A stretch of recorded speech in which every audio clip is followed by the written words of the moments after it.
Hey Design Twitter, AJ here. Just wanted to give you a quick little demo on interactive components. I'm just getting really familiar with them, and I think it's crucial that a lot of you designers out there start using them just because of how much time it can save you, and more importantly, how much cooler your prototypes end up turning out. So I'm gonna do a basic one for now.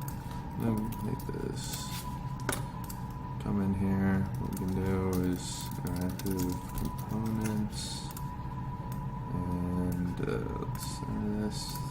Okay, let's make this like a bold, and let's add a nice little corner radius. Head on over to SF Symbols. Let's copy this chevron up, paste this right in there, bring this over.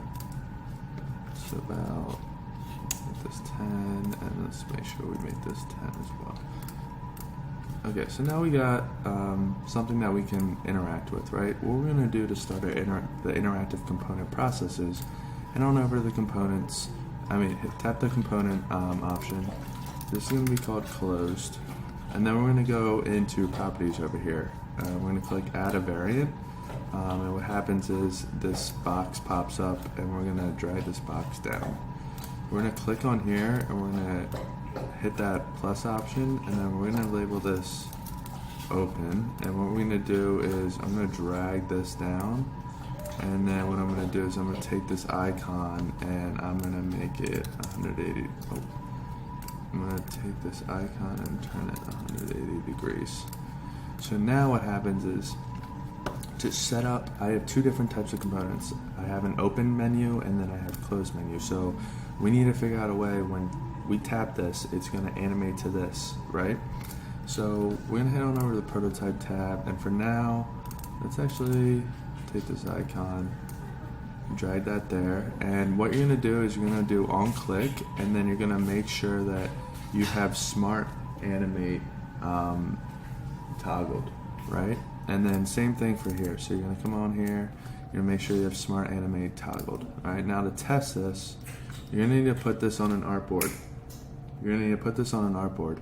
And you're going to come over here, and what I'm going to do is I'm going to make this black. Whoops. 1, 2, 2, 1, 2, 1, 2, 1, 2, 1. Okay. I know you can't see it, but that doesn't really matter. I'm going to drag this asset onto here. And then what I'm going to do is I'm going to click preview. So it opens up in the browser here, but just to give you a quick little rundown of everything, in order for this smart animation to work, which is right here, right? In order for this smart animation to work, you're going to need to make sure that everything you're animating is going to share the same name. You see how we're sharing the same name here, right? That way Figma can realize that, hey, we can smart animate this and make it look like a flowing animation. So what we're going to do here is going to come over here, and you're going to see.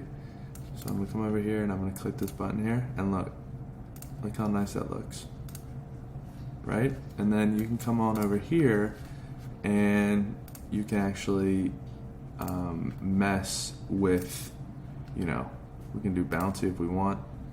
And let's head on over, let's click play again. Oh, just kidding, we're going to click play here. Click play here. Okay, so we're gonna, where is it? Head back on over here, and let's see if it updated. See? And then it can fold nice, and then it can spring.